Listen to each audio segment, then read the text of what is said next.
All right, probably time to have some discussion about the Iowa Central health competition that's coming up. And if you go to the Iowa Central webpage and under the search thing, just Google health competition and it'll take you to this. And this competition is coming up Wednesday, March 30th. And the site just takes you through some general information about it. There is some money available for scholarships. If you're going to Iowa Central, there's $200 for the first place winner, $150, and $100 for third. Let's go through the schedule. It looks kind of like this.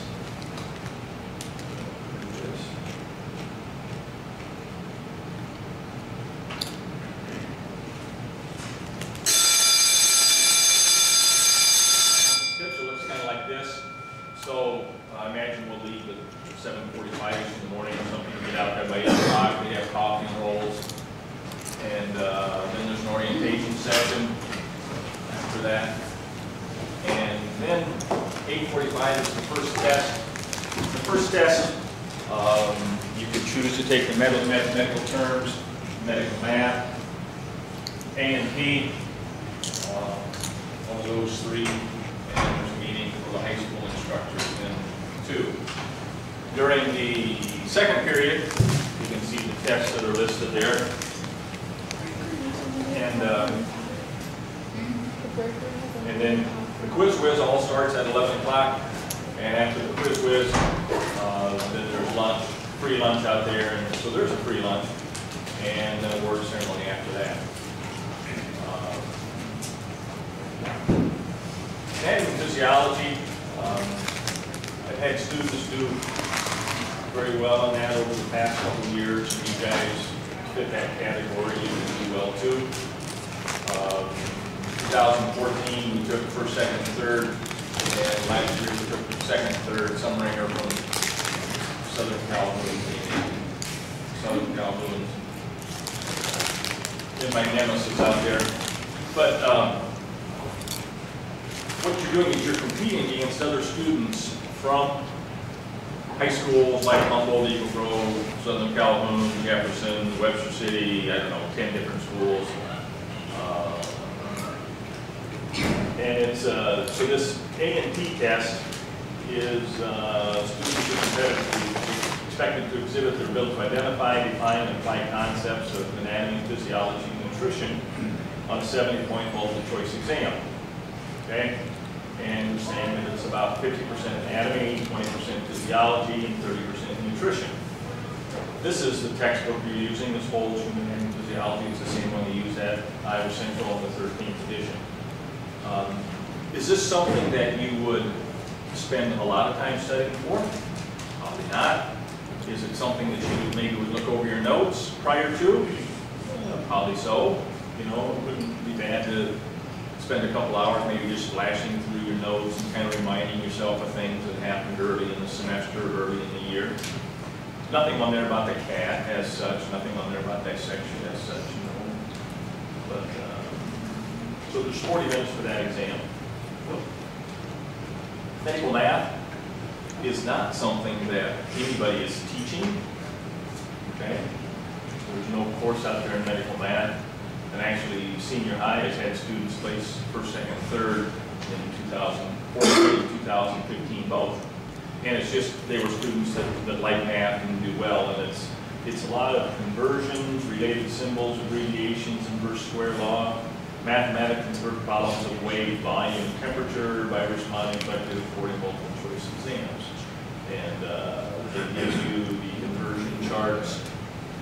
So these are converting to metric, to pounds, to whatever, all this kind of stuff. And they give you these charts, so it's not something that you have to memorize. But that one, if you have some math skills, that works pretty well. Med terms is something a lot of you are taking or did take. This is a 55-point multiple choice test, and the ability to recognize, identify, define, interpret, and find these words. Questions with the word roots, prefixes, suffixes, abbreviations, terminology related to body systems. And obviously, if you've taken anatomy, that kind of helps you with med terms. If you've taken med terms, that kind of helps you with anatomy. So you can survive without having the other, but they complement each other pretty well. And so that gives a 40-point test or 40-minute test.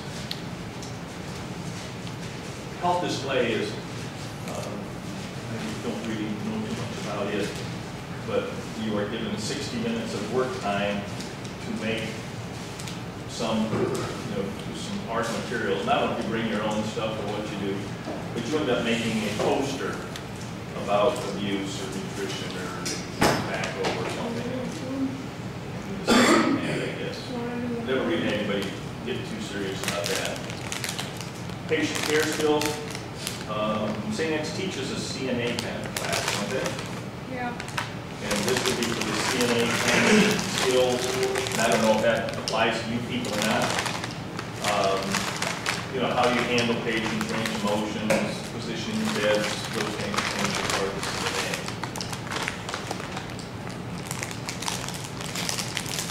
Quiz Whiz.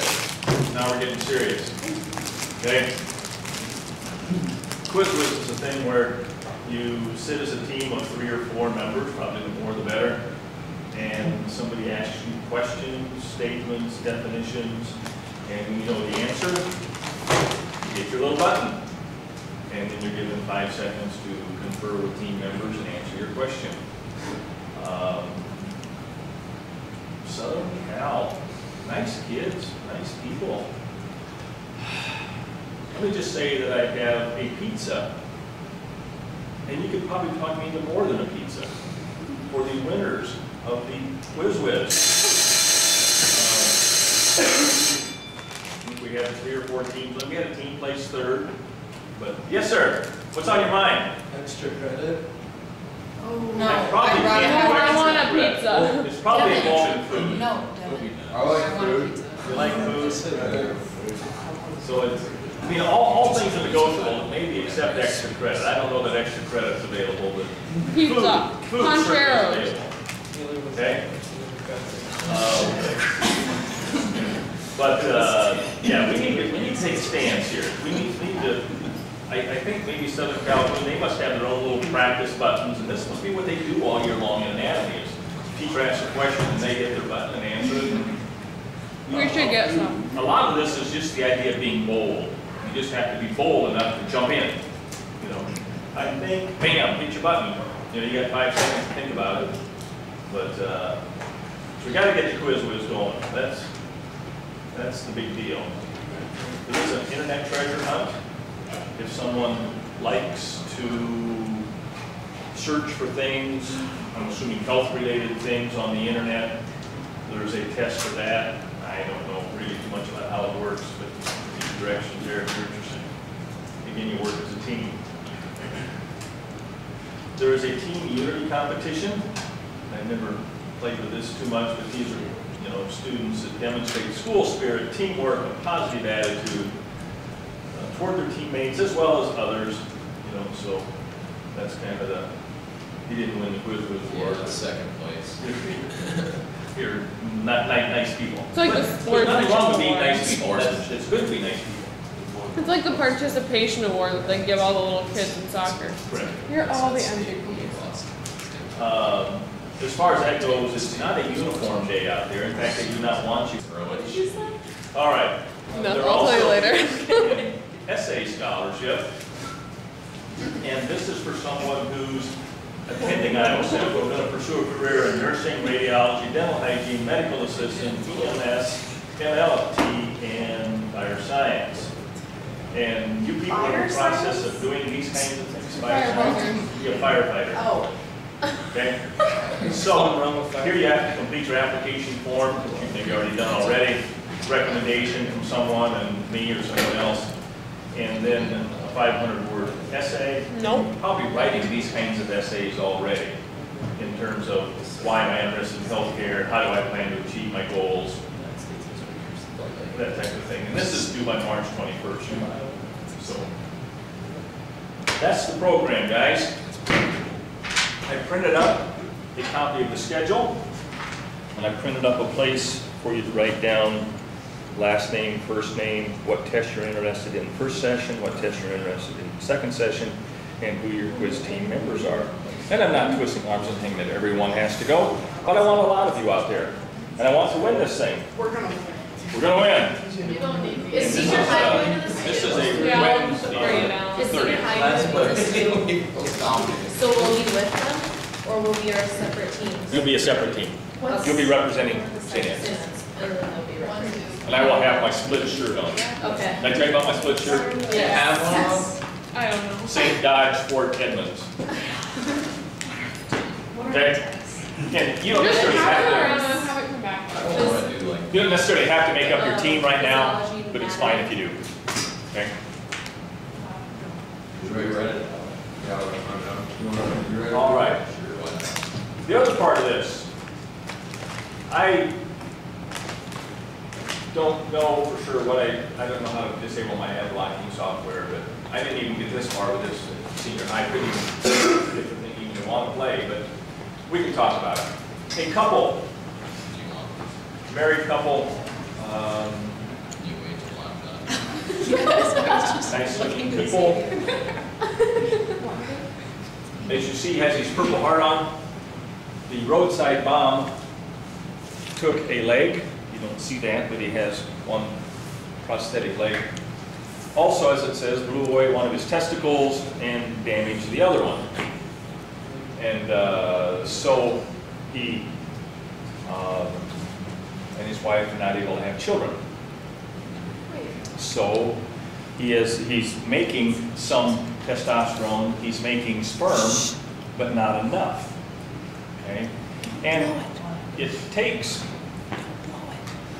if you just put one egg and one sperm in a dish, fertilization is not going to happen. An egg has a very thick coat around it, very thick coat around it, and it takes the action of millions of sperm wearing away, eating away at that coat for it to get thin enough that one can enter. Okay?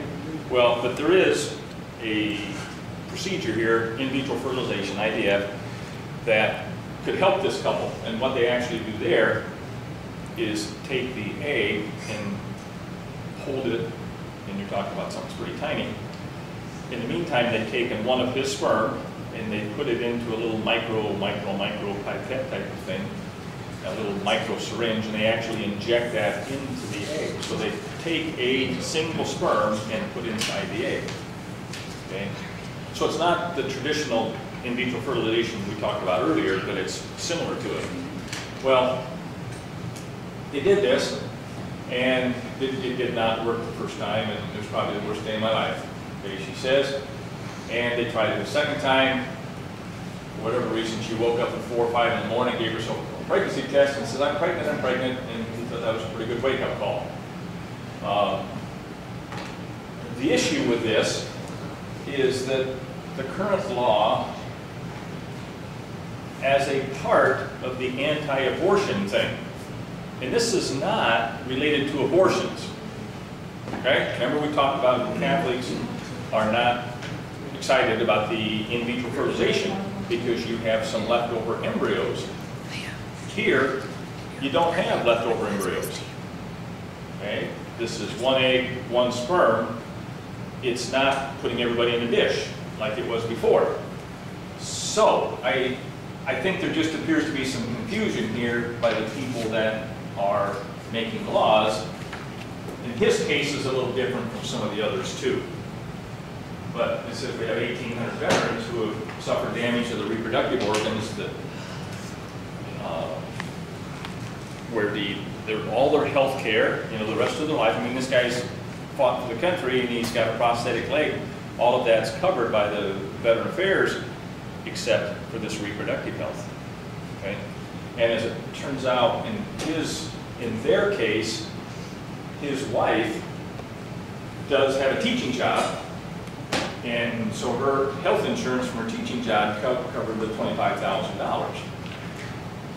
But it doesn't seem right that your teacher's health insurance is better than your government's insurance for veterans, or it pays better than what was paid for by government money. veterans. That was, I don't know. Enough there? All right, we're going on to the census. Yesterday, we were talking about the eye. We're going to move on there.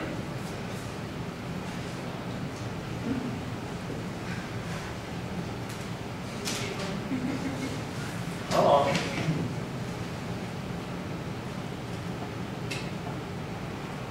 So we talked about the external parts of the eye yesterday. We talked about the.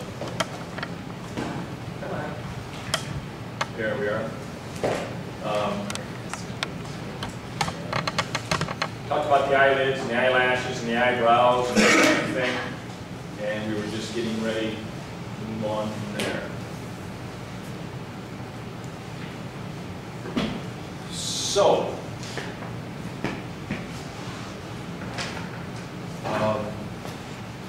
we talked about the lacrimal glands yesterday. And the lacrimal gland is actually out here. It's producing fluid that washes across the eye. We said that fluid does what for you? We didn't quite get there? No. That's about where the bell rang? Yeah. All right. So, we were talking about, or we'll talk about the fact that fluid lubricates, moistens, cleans, disinfects.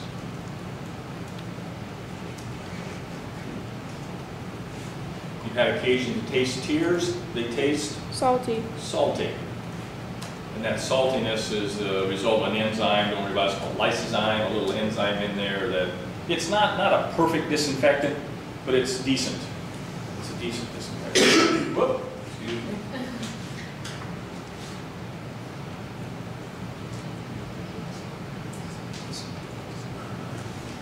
So I should play for you Is the only part of the lacrimal apparatus we need to know the lacrimal gland?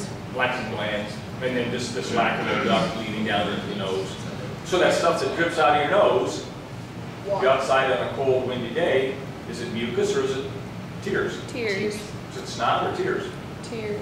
Could be either one, right? What's the difference? Mute. What do tears taste like? Salt. Salty. What's mucus? What's snot taste like? I don't know. Don't act like you don't know. Okay. Tastes sweet.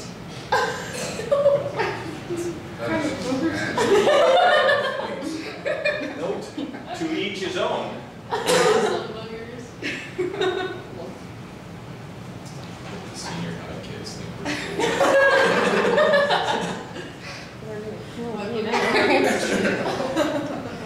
I need to go into witness protection. Nope. No. Oh, No. I'm not sure what would motivate a person to want to do this. Gotta zoom But what in. he's doing is pouring milk in his nose, kind of inhaling it into his nose, okay? And then pinches his nose shut and kind of creates, Ah.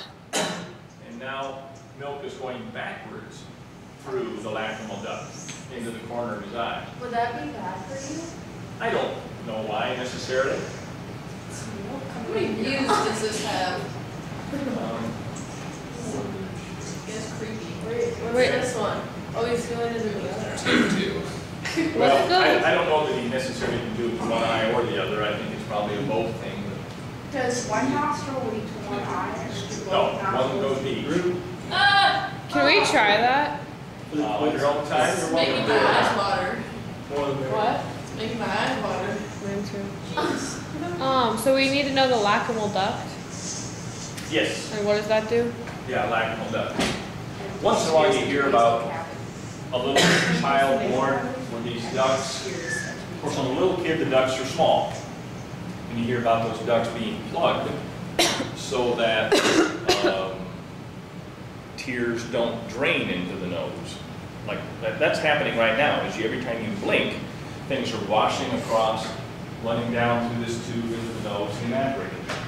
But in some cases, this tube is really small. A little kid, it's small. I mean, you don't get a chance to have that thing do what it is it's supposed to do.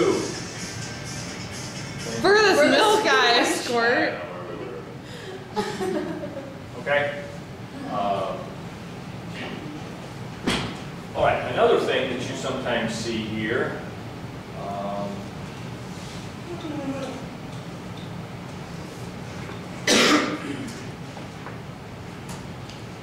my stepdad, we were out at, he's getting his eyes checked, and he mentioned that he has dry eyes a lot, always wants to put drops in his eyes, and the doctor said, well, we can put in some plugs if you want. And so here you see this duct and this duct. Then this is a little plug which fits in here, and it plugs that duct. So you don't, so the tears, instead of draining, are going to stay in your eye. Okay? And I suppose you could have too much tears, and there'd be some level of making sure, you know, you've got too much, not, you know, whatever. That's called a little, and there you can kind of see the size of this little thing we're talking about. Thank you. You see the size of this little thing we're talking about. All right?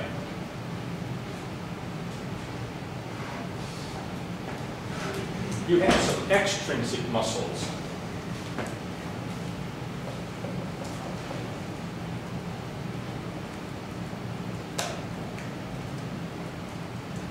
That control the direction the eye looks. Do we have to control? No. Extrinsic muscles in general, I don't care about the specific ones. Okay? So these are muscles that you use to look up, down, left, right, that kind of thing. You can see the bone of the orbit here, bone of the orbit here. You can see the optic nerve coming back. Okay? This area in here around that is not just empty spaces, this kind of appears, but there's fat in there. Okay? And this fat is there just to kind of fill some space, to help cushion the eye a little bit, but more just kind of fill some space. You see that prisoner of war look, where a person's lost a lot of weight? What happens to the eyes? They sink in. They sink in. Okay, sometimes you see this in a wrestler, maybe not quite much this time of the year, but early in the season when they're kind of cutting weight for the first time and trying to make that big adjustment, you see the eyes kind of sink back in as they use up those fat reserves. But anyhow, so these muscles, and again, I don't care to know the names of them. There's one group, there's another group. These are the guys that turn your eyes left and right, up and down, and that kind of thing. Okay? Lazy eye? Yes, ma'am. What kind of muscles are there? They are voluntary, they are strided, because you do consciously control them, but they're not necessarily skeletal as such. But yeah, they're voluntary muscles. How many pericranial nerves did you have? 12. 12. How many control eyes? 3. 3 pair. 3 pair. So moving the eyes in a coordinated fashion is a big deal. Big deal. Okay? If the eyes are not following the way they're supposed to, you have something called lazy eye. Okay? Anybody play that game? Would you maybe seen it? If you have Yeah. lazy eye, one eye is not tracking with the other. It's typically worse maybe when you're tired. When Julie used to babysit for a little kid, and he had lazy eye, and he was fine most of the time, things were going, but then, you know, when you get tired, one eye kind of wouldn't follow quite as well. And it was noticeable. Not so much, but the problem with having the eyes not tracked together is your brain doesn't like that message it's getting. So quite often what will happen is your brain will start to ignore the eye that's not tracking, the lazy one. Ignore it even to the point of disregard the vision from that eye, because it's giving you kind of nasty split vision. So the brain will start to disregard it. And so at that point in time, they'll probably go in and cover the good eye, which makes the lazy eye, it forces it to do the work. Okay? But how can you control it if you can't You control it? can control it, but it's just when you cover the good one, you're kind of doing eye exercises. It's Oh. forcing these muscles to work harder. Is that when like little kids usually have like the eye patches? And that's exactly where they're probably gonna wear an eye patch for an hour a day or a couple hours a day or something, you know, just to exercise those muscles. And hopefully it's something you grow out of. It's a legit pirate. It's a pirate thing, yeah. What are the muscles actually attached to the They're, I think they're actually, I don't think I can answer that question exactly. I think they actually come out of the back of the eye socket, back in here. That's where the nerve runs to. So they're attaching to the bone back there. What they attach to at the front, and we'll see this when we dissect the eyes on Monday. We'll dissect the cow eyes, the pig eyes, and they actually just attach on to the sclera, the white of the eye. So, some years ago, I'm checking in the motel at Des Moines, Great Relay State Meet, one or the other, I'm checking in the motel, and the clerk's behind the lobby, and I'm kind of walking up like this. There's nobody else in the lobby, and she says, "Can I help you?" And she's looking over there. And I kind of turn like, "Who's here?" And there's nobody else there, and I kind of look at her like, "Who are you talking to?" And then she says, "I've got a lazy eye." And I'm looking at the eye that's drifting. Oh my God, I'm sorry. No, it happens all the time. Just another way I embarrass myself. All right, red number 4. All of my reds, for some reason, have a little bit of an attitude. And I don't know why, but red number 3 had a little bit of an attitude. My son got a new chocolate lab pup. And we're babysitting the chocolate lab pup that's like 10 weeks old or something. My wife obviously thinks this pup is a whole lot cuter than Red is. And anytime you have multiple dogs, somebody is in charge. You have a pack, and somebody has to take charge on the pack. And Red really wasn't hesitant to let somebody know that she was in charge. And so Red's sleeping on the porch. This puppy walks up saying, "Hi, who are you, and where do you live?" and all this kind of stuff. And Red says, "This is my porch, pup," and the pup didn't really respond like she was supposed to, so Red snaps at the pup, not to rip her throat out or anything like that, but just, "This is my porch." And in the meantime, Tooth caught an eye. Oh. And so now this eye's not out, but out on the cheek. Ew! And she's kind of starting to paw at it, and I go, "Oh no." And so I swoop up the pup, kind of hold the, and I'm home by myself, thank goodness my wife wasn't there. I wouldn't be here now probably. But swept up the dog and held the arms down, and now, okay, we got it. So I run around to the vet, and Kim Shimkat, Kim Stitt, ex-student, #1 vet class at Iowa State, said, "Kim, you got to save my life on this one. My wife's going to kill me, and as well as I want the dog better too." And, she says, "Oh, well, we can't." So they sedated the dog. There was a capsule of muscle here. This muscle, this forms a capsule. And she went in and sewed, I don't know exactly what she sewed, but she sewed up the capsule, sewed the muscle, put the eye back in. She did not think there was any nerve damage there. And sewed the eyelid shut for a couple weeks or something. All this time we kept the dog at our house, and my wife is feeding this dog food because it's got one of those beef collars on. So it can't eat, it can't drink, so she's feeding it by hand. It's like, I'm going, "Oh my God, I'm sorry, you know," and holding up a water bowl for it to drink out of. So and I'm praying my biggest prayers. And eventually they opened up the eyelid, and how many fingers do I have with a dog? You know, the dog can see it. So, my other eye story is when I was, Did it fully recover? it was fine, never knew any difference. What'd you do to your dog? Did you tell your son? I scolded her severely. Severely. And it wasn't a rip your throat out thing, it was just, when you have a pack of dogs, they do that. 2 dogs is not a pack. Well, that was 3. But That's just a diva. We had the other one, so I'm chasing a ball. I'm about 4 or 5 years old. I'm chasing a ball, looking this way at the ball, running this way, and you can imagine I hit an old wooden post, rotten wooden post. It got some wood. I'm kind of tipping my eye like this, you know, so I got wood back over here. And back in those days, Like in your eyeball. in the eyeball, in the white of the eye. And so in those days, the best eye doctor, well, still probably is out of the Wolf Clinic in Marshalltown, Iowa. At that time, the Wolf Clinic was the only one. Now there are different satellite clinics. And so the neighbor threw me his car, we'd go very fast. I don't remember, I just remember very fast. Really threw me in his car before, to Marshalltown, and they, I don't remember all the details, but they somehow relaxed these muscles, brought the eye out just on the cheek enough to go back in and take a piece of wood out, put a couple stitches in there, put it back in, and they gave me the piece of wood, which I thought was cool. It was on a little piece of gauze with some tape on it and stuff.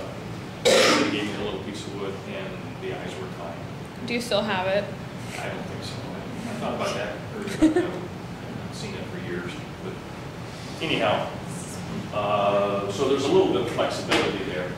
Okay? All right.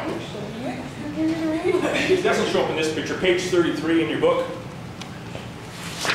This book? Your lab book.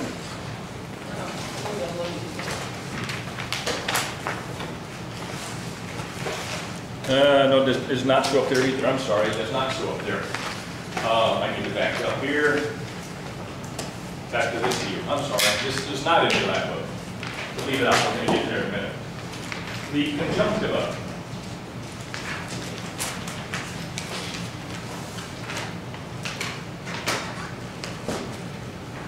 The conjunctiva is a membrane.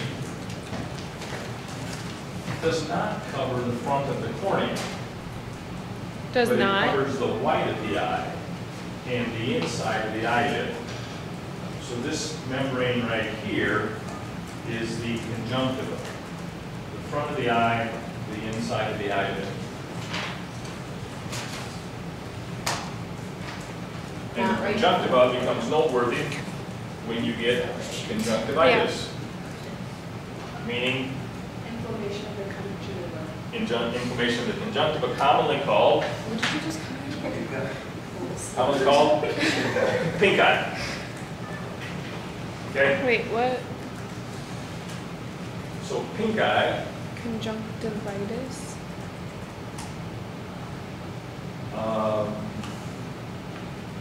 is anything, there's some that are fairly goobery here. Oh. Okay? I had pink. What the? Okay, get himself some nasty pink eye going on. Okay? It looks like Doesn't she's like necessarily dust. affect your vision. Okay? Doesn't like seal your eyes shut? Like it's hard to open You can it. kind of glue them shut a little bit. Now, there's other reasons that might be happening just due to an allergy too. Pink eye has kind of a wide definition. Okay? This is calling any inflammation of that conjunctiva pink eye. It's saying any time that conjunctiva is red, that's called pink eye. That's a little wider definition than some people. Some people are going to blame it specifically on a virus or a bacteria, and other things are just eye irritations. But they're saying all those irritations are under the heading, yeah. Is it true that like if somebody farts on a pillow and then you lay on the pillow No. you get pink eye? No? Last year when I asked you about this, you thought I was a fool. I'm serious. But it is true. Yeah. Yes. No, I'm not. I'm always told never to fart in a pillow and then sleep with it. I've always thought that's a pretty good rule anyhow, but But really. let me see if that shows up under the rest of it. Okay, so the conjunctiva covers the white of the eye, not the cornea. Does not cover the cornea, correct? Okay.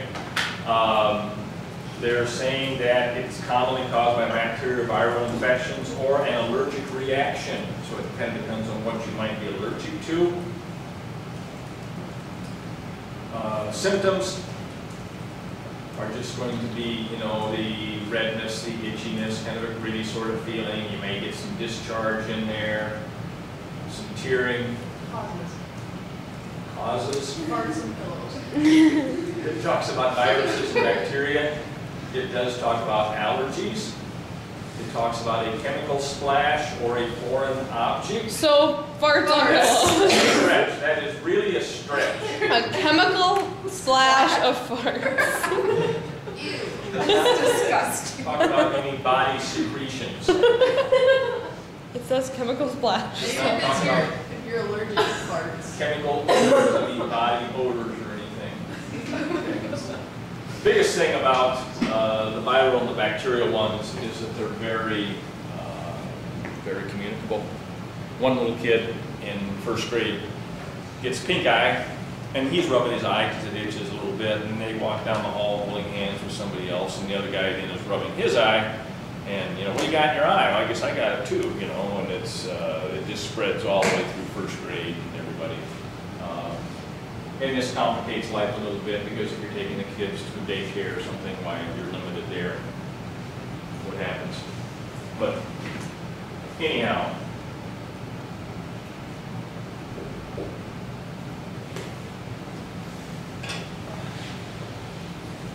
all right, let's go now to page 33 in your lab book. And there's this picture. Let's go through and label things step by step. How's that? You just kind of stay with me one by one instead of working ahead. We'll worry about them one by one. Up front is the cornea. This is this window at the front of the eye, so to speak. 6. 33, yeah, 6. Number 6, do we like? You're asking me. So as you just touch the front of your eye, you're touching the cornea. You just touch right here, you're hitting the cornea. Okay. Fairly thick. Transparent. Not very many places in the body do you find transparent cells. But this is. As light passes through it, because it's curved, it starts to bend or refract the light.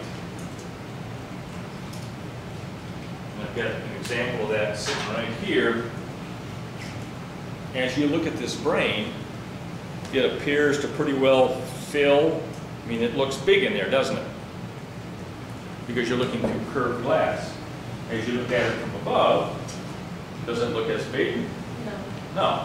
And it's good size, but it doesn't look as full as it is here. You're getting some little optical confusion there because of the curvature. Yes, ma'am? Is it true that we see everything upside down in our brain? Flips it right Everything side flips up? it over. Wait, what? And if you wear glasses that invert the image before it gets to your brain, then everything looks upside down through those glasses, but after a period of time, your brain says, I don't like this view, and your brain flips it back over. Wait, what? And then when you take the glasses off, your brain's used to flipping it over, and now it has to flip it back again. Wait, so like, you're upside down to me right now, but my brain But your brain has says no. flipped it over. So are we the all image actually on upside your retina down? is upside down, but your brain turns What it if back. you're upside down for a long Then you're going to, I don't know if your brain makes that adjustment or not. Let's try. If somebody hangs upside down for like 6 months, I don't know. But how do Let's y'all start decide? studying. Volunteer.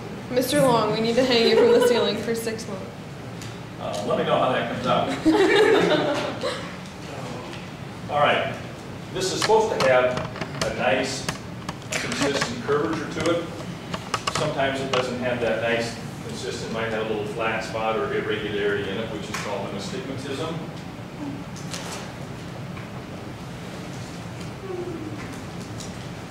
Wait, what's the function of the cornea? Function of the cornea is just a little protective window at the front of the eye.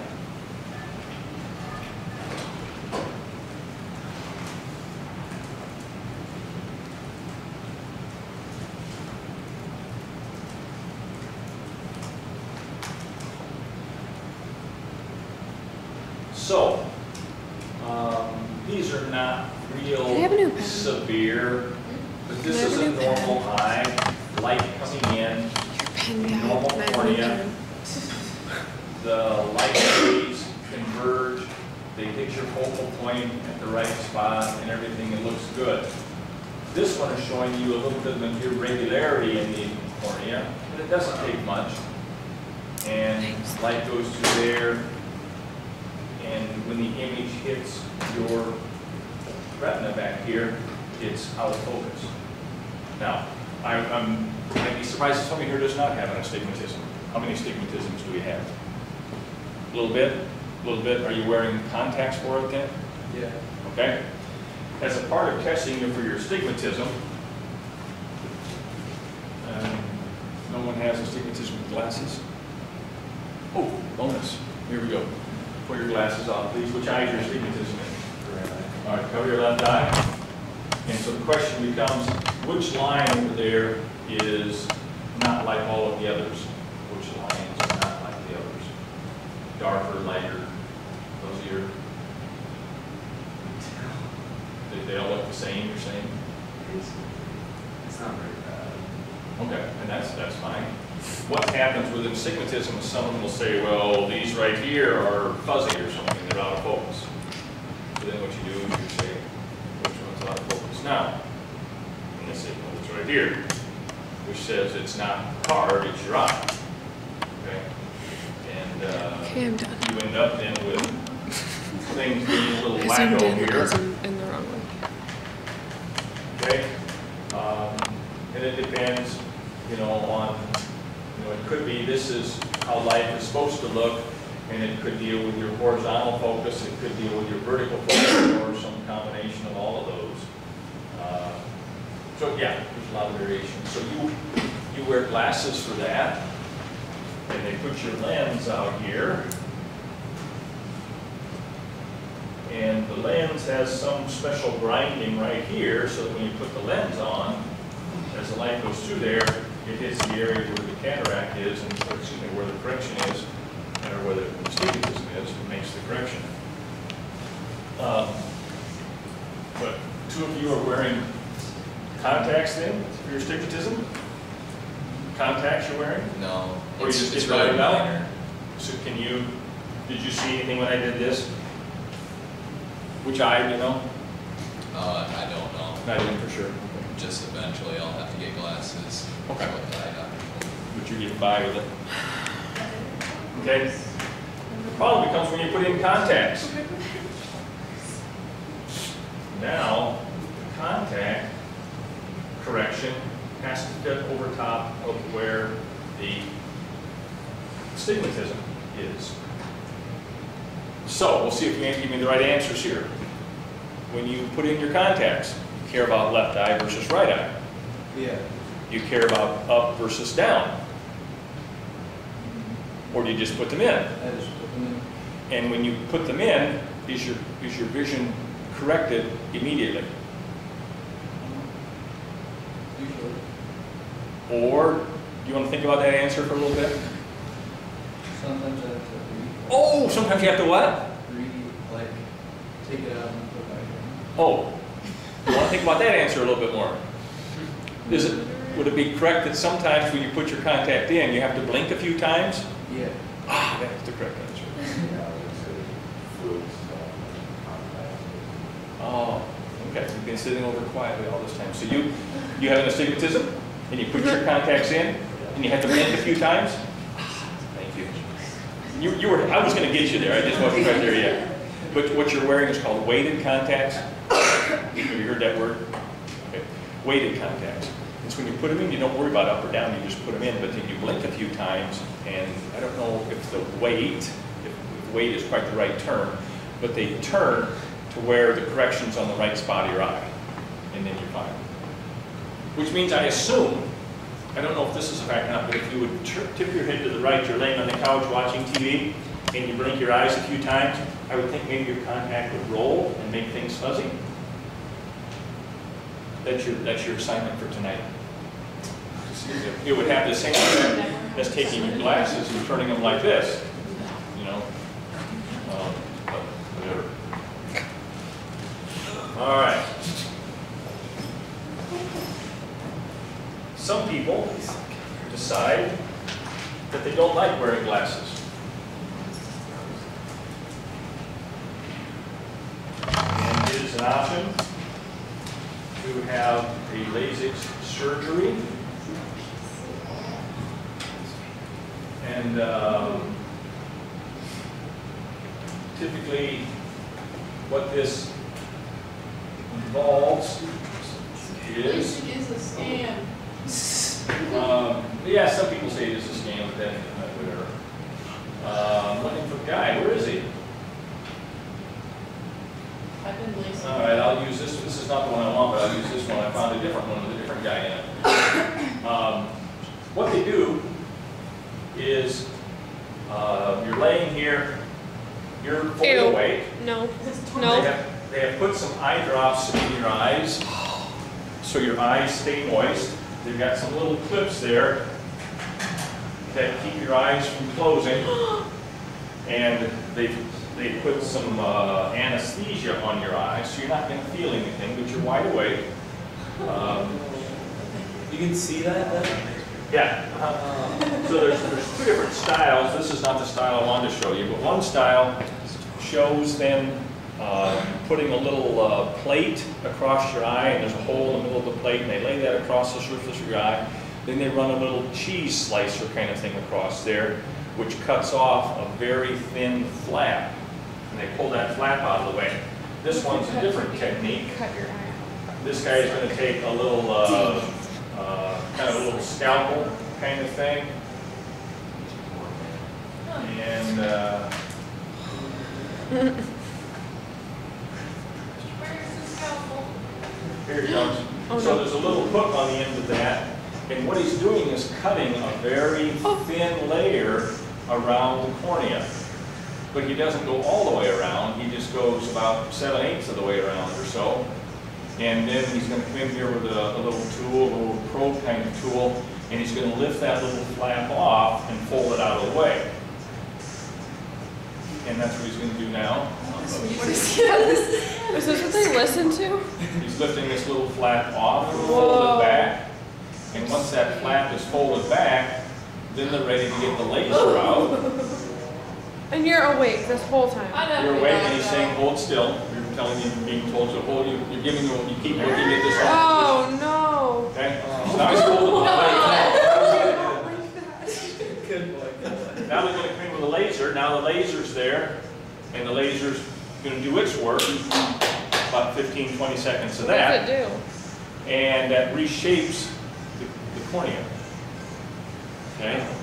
And then they put the flap back down, and off you go. This is called LASIK surgery. About a couple thousand, maybe a little more. Everybody help me out on that. Anybody have family who ever had this done or anything? My aunt did, but I don't know how much it costs. A couple thousand-ish. Some people say, why would you take a perfectly good eye, a perfectly working eye, except you have to wear glasses?